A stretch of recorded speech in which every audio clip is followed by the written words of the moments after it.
আসসালামু আলাইকুম গাইস। তো এই গাছটা দেখতে পাচ্ছেন, এই গাছটা অনেক যত্ন আদি করছি, অনেক ট্রিটমেন্ট করছি, কিন্তু গাছটা কিন্তু রাখতে পারি নাই। গাছ মরে নাই, জাস্ট এখনও কিন্তু এই যে দেখেন, এখানে কিন্তু ফলন আছে, দেখছেন? একটা, দুইটা, তিনটা, চারটা এখনও ফলন আছে, কিন্তু এই ফলনগুলো থাকে না, মানে টিকে না। এখনও অনেক মানে স্কোয়াশ এখান থেকে ফেলে দিছি, ম্যাচিউর হয়েছে, সেগুলো কিন্তু ফুটায় নষ্ট হয়ে গেছে।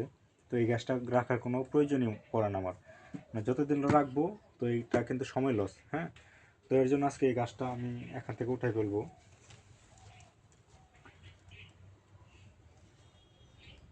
তো উঠিয়ে এখানে কিন্তু আমি কিছু বেগুন চারা আছে, সেই বেগুন চারা লাগাই দিব। হ্যাঁ, যেহেতু এই স্কোয়াশ গাছ হইল না, সেখানে এই গাছটা তো রাখার কোনো প্রয়োজনই পড়ে না। হ্যাঁ, এই যে ফুটিগুলো আছে, এই ফুটিগুলো উঠাই ফেলবো।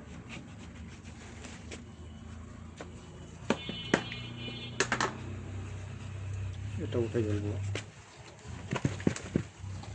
মানে যে গাছের যত্ন বেশি করা হয়, সেই গাছটা কিন্তু আর হয় না। হ্যাঁ, তো এটাই এটাই নিয়ম। দেখি যে শেকড়ে কোনো সমস্যা হয়েছে কিনা, গাছটা উঠাই দেখি। গাছটা ভেঙে গেছে। গাছটা কিন্তু এখনও মাসাল্লাহ অনেক গ্রোথ ভালো, দেখেন, অনেক হেলদি, কিন্তু গাছের ফলন টিকে না, এটাই হচ্ছে মেন সমস্যা। কী জন্য হয় না, অনেক ট্রাই করলাম, অনেক ওষুধ দিলাম, কিন্তু গাছটা রাখতে পারলাম না। তো সেক্ষেত্রে দেখি শেকড় কী অবস্থা, শেকড়ে কোনো সমস্যা হয়েছে কিনা, তো সেটাই ট্রাই করব।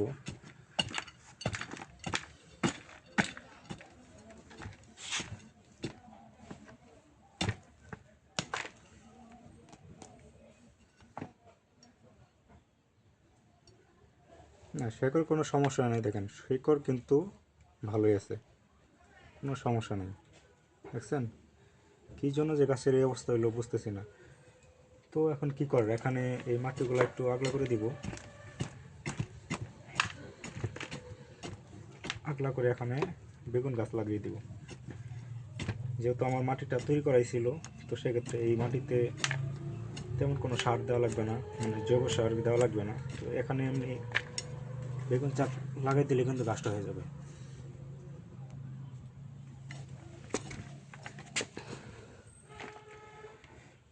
তো মাছ বরাবর গর্ত করে নিলাম।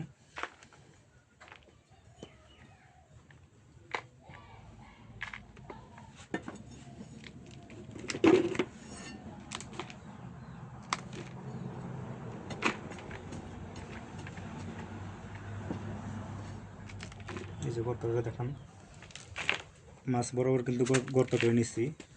হ্যাঁ, চেষ্টা না পেয়ে পর্যন্ত হইলে আনা। আর এই যে চারটা লাগাবো, এই যে দেখতে পাচ্ছেন, এটা কিন্তু আমি এই ছোটো চায়ের কাপে কিন্তু আমি বীজ ফেলেছিলাম, অনেকগুলো বীজ ফেলেছিলাম, জাস্ট অনেকগুলো লাগাইছি, আরও কিছু গাছ আছে। তো এটা আজকে লাগাবো। যখন আপনারা এটা থেকে বের করবেন চারটা, তো সেক্ষেত্রে হালকা এভাবে চাপ দিবেন, চার ছাড় দিয়ে চাপ দিবেন। হ্যাঁ, চাপ দিয়ে যদি না বের করেন তাহলে কিন্তু শেকড়গুলো ভেঙে যাবে। তারপরে এই যেভাবে করবেন। হ্যাঁ, বের করার পরে এই যে দেখেন সুন্দরভাবে কিন্তু গাছটা বেরিয়ে আসছে। আর এখানে দেখেন কত পরিমাণ শেকড় হয়েছে, দেখছেন? হিউজ পরিমাণে কিন্তু শেকড় হয়েছে। তো এই গাছটা এখন লাগাই দেবো এখানে, এই যে মাছ বরাবর রেখে। হ্যাঁ, এই যে রেখে দিলাম, রেখে দেওয়ার পরে এই যে সাইডে যে মাটি আছে এগুলো দিয়ে দিব। যেহেতু টবে পর্যাপ্ত পরিমাণে মাটি আছে,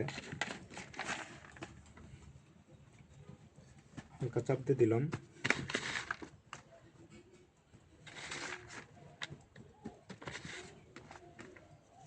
তো দেখেন সুন্দরভাবে লাগিয়ে দিলাম। তো এটাতে এখন কোনো কিছু দিব না, পানি দিব না, যেহেতু গাছের গোড়ায় একটু মাটি ভিজা ছিল, পানি ছিল। তো সেক্ষেত্রে একদিন অথবা 2 দিন পরে পানি দিব। তো এইভাবে যদি আপনারা টবে গাছ লাগাতে চান অবশ্যই লাগাতে পারবেন। হ্যাঁ, শুধু লাগালে হবে না, সেখানে যত্ন দিয়ে করতে হবে। গাছের কী কী খাদ্য দরকার সেগুলো আপনাকে প্রতি সপ্তাহে একবার হলেও দিতে হবে। তো কৃষি ভিডিও যদি ভালো লাগে অবশ্যই লাইক এবং কমেন্ট করবেন। আর যদি ভিডিও বেশি বেশি পেতে চান তাহলে চ্যানেলটি সাবস্ক্রাইব করে দিবেন। ধন্যবাদ সবাইকে। আল্লাহ হাফেজ।